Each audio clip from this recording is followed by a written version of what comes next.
Hey, this is Chris Velazco with TechCrunch, and today we're taking a really brief look at the newly revealed Moto X from Motorola.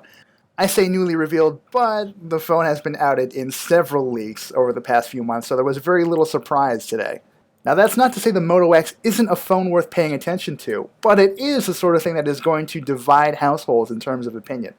First, let's start with something you're going to spend a lot of time messing around with, and that is the 4.7-inch AMOLED display Motorola has thrown in here.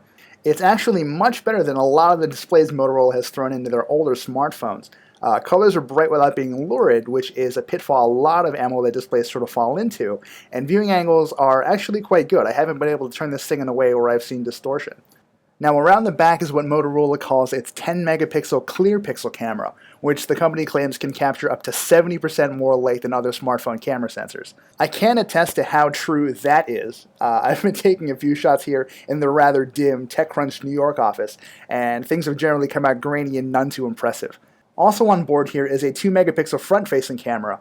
Now, front-facing cameras are generally pretty lousy, and the Moto X does not manage to beat my low expectations here. It's fine, it's adequate for video calls, but let's face it, you're going to want to use something else if you're shooting selfies. Now that said, the process of actually taking pictures with the Moto X is really rather nice. Motorola has taken out a lot of the extraneous photo modes and settings that really just tend to confuse people, so you're left with a point-and-shoot solution that is exactly that. Now, Motorola has been really bullish on this X8 chipset of theirs, so they've worked up a new gesture control that allows you to launch the camera no matter where you are in the phone. To be quite honest, it's kind of awkward. Motorola says you have to give it two quick twists with your wrist to activate the camera, but I found that I usually have to really torque it like 3 or 4 times to make it work the way it's supposed to. Another one of those X8 powered touchless commands is the ability to basically boss your phone around using the power of your voice. If you say the activation phrase, "OK Google now," and issue it a command like "call Steve" or "search for TechCrunch," it'll pop up the appropriate application and do its thing. Now, it actually does work very well, and I haven't had any false positives so far. It's been very accurate. But it's not the most secure thing in the world. You see, in that initial setup process, it tries to acclimate itself to your voice, so theoretically no one else can issue your phone commands when you're not there. That's not always how it works, though. It's worked very well in my testing here, but Motorola concedes that if someone has a very similar voice, or if you're in a loud room, there is a possibility that someone else can tell your phone what to do for you. And then there's the whole active display thing, which works pretty much the way it's advertised. Whenever you pick up your phone or nudge it or whatever really, part of the screen will display what time it is and whatever notifications you've got. A quick swipe up will allow you to jump directly into that application, and a swipe down lets you unlock the phone normally. Simple enough. But let's talk for a minute about how this thing feels. For a phone with a 4.7-inch screen, the Moto X actually feels really small. Whenever you're making a smartphone, it's very important to nail that balance between quality and heft, and Motorola has done a pretty good job here.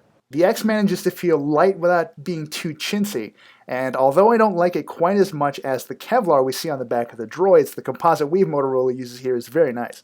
Now, the unit I've been playing around with is the untouched, stock white version of the X that's going to debut later this month, and to be quite honest, it's pretty boring looking. Motorola has been playing up the customization angle for weeks now, and it's not hard to see why. If you walk into a store and look at this thing, there isn't going to be a whole lot that reaches out and grabs you. Same goes for the black, although I do actually like that a little bit more. But as always, we're left with a pretty weighty question, and that is whether or not you should buy one. Honestly, it's gonna be hit or miss for a lot of people. Motorola has pretty much made no secret of the fact that the Moto X is not meant for people like me. It's not meant for specs nerds. It's not meant for people who get off on really powerful hardware. It's very much a smarter kind of smartphone for the masses. And that's fine. Motorola could really use some adoption these days. But for $199 with a contract, would I go into a store and buy one of these as opposed to an HTC One or a Galaxy S4? Probably not. Your mileage may vary. Now, to be fair, what Motorola is doing with that X8 chipset is actually really interesting, and I'm looking forward to seeing how that develops down the line. But really, they couldn't have come up with anything exclusive for the Moto X. It's a little disappointing.